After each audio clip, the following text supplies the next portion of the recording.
Bonjour à tous, bienvenue sur Échecs et Pédagogie. Bonjour Laurent. Salut à tous, salut Romu.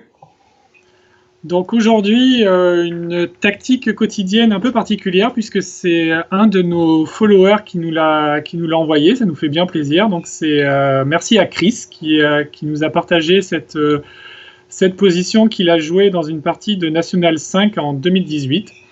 Et donc c'est une position dans laquelle il a les blancs, il est mal, il a sacrifié une pièce pour l'attaque et les noirs ont certainement un moyen de se défendre correctement et de repousser l'attaque, même si la position reste compliquée. Mais dans la partie, l'adversaire de Chris, dénommé Fabio, a joué le mauvais coup fou E7 qui permet aux blancs de revenir dans la partie et même de prendre l'avantage. Alors, ce n'est pas un avantage gagnant, mais en tout cas, c'est un bon avantage dans la meilleure des lignes pour les noirs, face à la meilleure défense. Donc, c'est ce qu'on vous invite à chercher en mettant sur pause et ensuite, Laurent va tout nous expliquer. Ok, donc comme tu l'as dit, il y a ici une occasion pour les blancs de revenir totalement dans la partie, alors que bon, même si la position était assez compliquée, mais vous regarderez, au lieu du coup fou E7, il y avait le coup F6 qui était possible et qui donnait un bon avantage aux noirs. Donc après fou E7, les blancs ont une fenêtre de tir pour non seulement revenir dans la partie, mais même prendre un petit avantage. Alors avant de regarder cette solution, il faut déjà faire un peu le bilan. On constate que c'est quand même assez sauvage, hein. Les blancs ont roqué, les noirs ne l'ont pas fait. Certaines pièces ne sont pas développées, sont toujours au garage, dont d'autres sont placées bizarrement, comme ce cavalier en H5 au bord de l'échiquier. Bon, on sent que ça a été violent dès le début. Qu'est-ce qu'on remarque d'autre? Évidemment, le coup fou E7 vient d'être joué pour attaquer la dame, et pourquoi pas provoquer un certain nombre d'échanges, parce que les noirs qui, je vous le rappelle, ont du matériel d'avance, seraient bien heureux, on va dire, d'échanger du matériel. Cependant, il y a différentes choses à voir. Cette menace du fou qui attaque la dame, on peut la renverser, on pourrait se dire, ce sont les blancs, finalement, qui, grâce à leur batterie fou H4 et dame E7, et dame G5, pardon, attaquent dans la direction du fou E7, donc premier élément tactique. Et deuxième élément tactique, on a ici une tour qui regarde la dame adverse dans les yeux, avec simplement un fou entre les deux. Fou qui d'ailleurs, sur les cases blanches, pourrait rêver à une attaque vers le roi adverse. Donc ici, il n'y a pas 50 000 coups candidats, on ne va pas simplement retirer la dame ou accepter tous les échanges qui nous sont proposés, il faut qu'on aille vite, on a une pièce de moins, on ne peut pas laisser le temps aux noirs de finir leur développement. Et donc, Chris a trouvé le coup fou B5 échec, qui attaque la dame à la découverte, en même temps que ça fait échec. Alors Romu, il y a beaucoup de possibilités pour les noirs, et c'est d'ailleurs ce qui fait la richesse de cette tactique.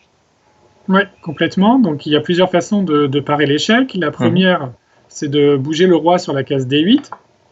Okay. Et donc c'est pas une case très agréable pour le roi noir, puisqu'il se retrouve vraiment exposé. Donc là, on voit que les deux dames sont attaquées, la dame G5 par le fou E7 et la dame C7 par la tour C1. Donc là, en fait, il suffit de retirer la dame avec échec, donc dame D2, qui fait échec. Et malheureusement pour les noirs ne peuvent pas interposer leur dame qui est attaquée en D6, puisqu'ils s'exposeraient à dame prend dame, puisque le fou E7 se retrouve cloué par le fou H4. Ouais, donc on va gagner la dame et c'est terminé. Donc roi D8 est éliminé. Deuxième possibilité, s'enfuir de l'autre côté avec roi F8. Ouais. Donc là, les deux dames sont attaquées, on l'a déjà dit. Donc le premier coup qu'il faut regarder, c'est bien sûr tour prend C7, on prend la dame. Les noirs sont obligés de récupérer aussi la dame G5. Et on peut faire tour prend C8, échec. Donc on ramasse une pièce au passage. Roi G7, forcé pour défendre la tour. Tour prend H8. Donc en prenant la tour, il faut noter qu'on attaque aussi le cavalier H5.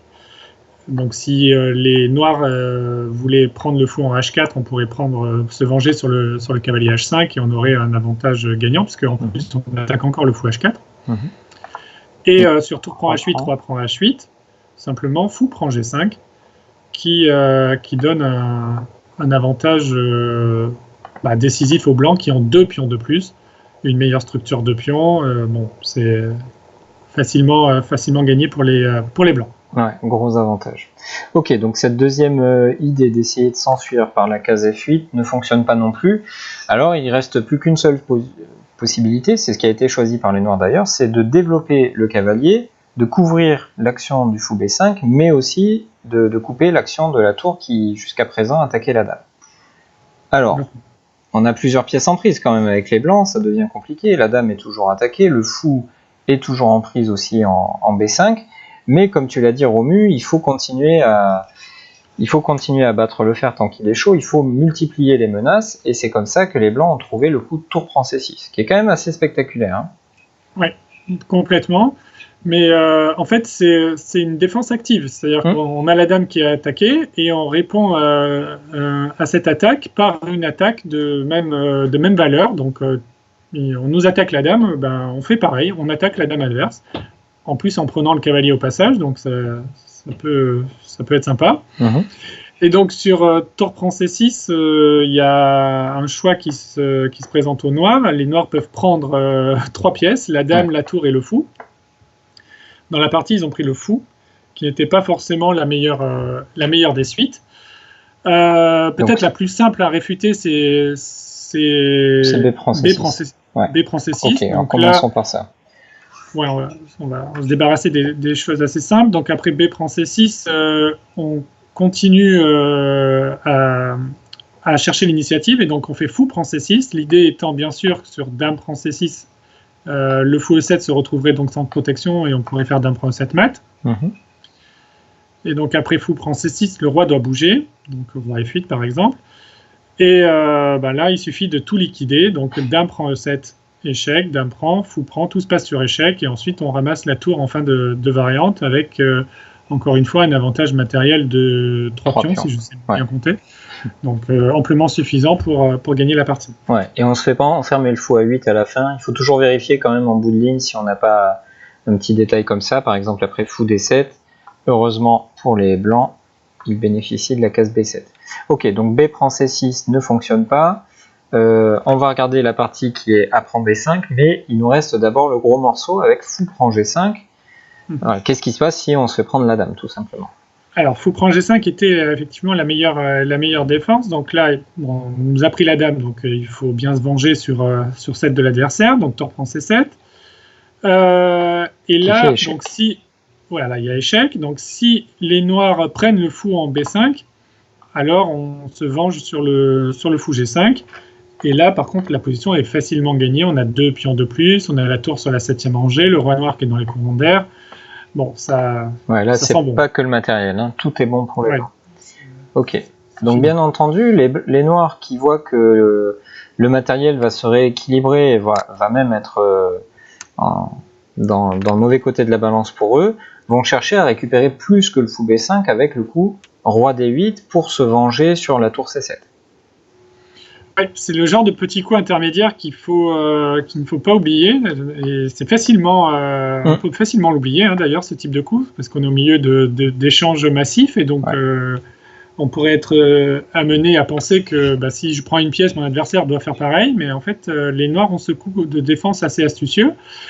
Et là, il y a deux coups qui mènent au même rapport matériel. Alors, peut-être une question de goût. Soit fou prend G5, soit tour prend C8. Donc, peut-être fou prend G5. On peut déjà commencer par fou prend G5. Échec. Donc, roi prend C7, bien sûr. Et là, on retire le fou E2. Et donc ici, on voit que le rapport matériel est déséquilibré. On a une qualité de moins avec les blancs pour 2 pions en compensation. Et on a la paire de fous. On sent que le roi noir peut aussi être un peu exposé. Les pièces noires sont pas hyper coordonnées. Ouais, l'avantage, le fou est mauvais aussi. Le fou est pas terrible aussi. L'avantage est au blanc, mais encore une fois, il faut encore travailler pour le convertir. En tout cas, comme on a dit dans la... Excuse-moi, je t'ai coupé. Dans l'introduction, les blancs ont réussi à retourner la situation. Ils étaient pas loin d'être foutu si les noirs avaient trouvé F6, et après ce mauvais coup fou E7, il a réussi à saisir sa chance pour retourner la situation et être celui qui espère gagner. Donc voilà, sa tactique n'est pas décisive au sens gagnante, mais décisive au sens c'est lui tout à coup qui se retrouve avec l'initiative, quoi. Ouais, tout à fait. Donc il y avait une autre option. Hein. Ouais, c'est ça. Au lieu de fou prend G5, on pouvait penser à tour prend C8. Donc tour prend, fou prend G5 échec, F6 et la fou D2. Donc deux pièces en prise. Le fou on garde le fou. En plus, il garde la case C1, ça peut être intéressant. Et après A prend B5, on sort le cavalier, par exemple cavalier A3, pour garder la case C2 notamment. Et on voit qu'ici, on a le même rapport matériel que dans l'autre variante, à savoir 2 pions pour la qualité. Peut-être celle-là est un peu plus facile à évaluer parce que notamment la structure de pion noir a été abîmée. On note la présence du pion en B5, tout à l'heure le pion était en A6. Donc là, il n'y a pas de doute que les blancs soient mieux. Après, bien sûr, il faut encore bien s'appliquer pour convertir l'avantage. Ouais, c'est une question de goût entre les deux variantes, parce que certains qui vont être des fanatiques de la paire de fous vont préférer la première variante, et les fanatiques de la structure de pion vont préférer celle-ci, mais je pense que tout le monde aura raison. Dans tous les cas, ce sont les blancs qui vont très clairement jouer pour le gain. Donc cette défense était la meilleure pour les noirs. Ouais. Donc on vous rappelle, parce qu'il y a beaucoup de variantes différentes, pas forcément très compliquées, mais elles sont nombreuses. Ici, après tour prend C6, on vient de regarder le coup fou prend dame G5, et c'était la suite qu'auraient dû choisir les noirs.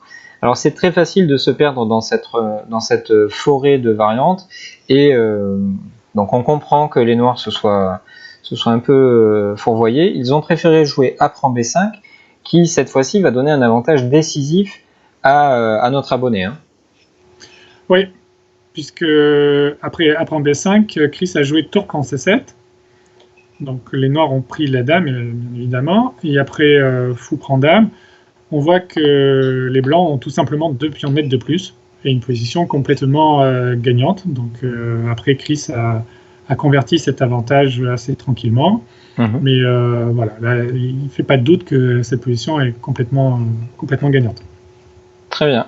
Ben, on remercie Chris donc de nous avoir partagé ce joli retournement de situation. Bravo à lui pour l'avoir trouvé, parce que dans son mail il nous écrivait que c'était relativement simple, mais c'est pas sûr que ça le soit tant que ça, parce qu'il y a notamment beaucoup de variantes, pas forcément extrêmement compliquées, mais notamment lorsqu'il y a beaucoup de prises de part et d'autre, il faut être capable à l'aveugle de bien voir la position et de bien compter les pièces notamment. C'est très facile lorsque chacun a pris beaucoup de pièces chez l'adversaire de se perdre un petit peu, de plus savoir dans quel rapport matériel on se situe. Donc voilà, il a été modeste en disant que c'était très très simple. Je pense que ça l'était pas tant que ça. Et donc merci beaucoup Chris d'avoir partagé ça avec nous, c'était très intéressant. Comme d'habitude, on vous invite à liker. Je sais pas, Romu, si tu voulais ajouter quelque chose, pardon. Non, je remercie aussi Chris, c'était sympa, tactique très sympa. Ouais. Donc comme d'habitude, on vous remercie de liker cette vidéo si elle vous a plu, de la partager auprès de vos amis, de commenter si vous voulez féliciter Chris par vous-même. N'hésitez pas, comme Chris, à nous envoyer vos tactiques les plus intéressantes. Vous voyez que il n'y a pas besoin d'être champion du monde, il n'y a pas besoin d'être grand maître pour trouver de jolis coups et de jolies situations. Donc ce qui nous intéresse, c'est de voir de jolis concepts, et peu importe le niveau de la personne qui a trouvé ça, les échecs sont intéressants à tous les niveaux. Donc n'hésitez pas à faire comme Chris et à partager vos tactiques avec nous. On vous dit à demain pour la prochaine tactique. Au revoir, à demain.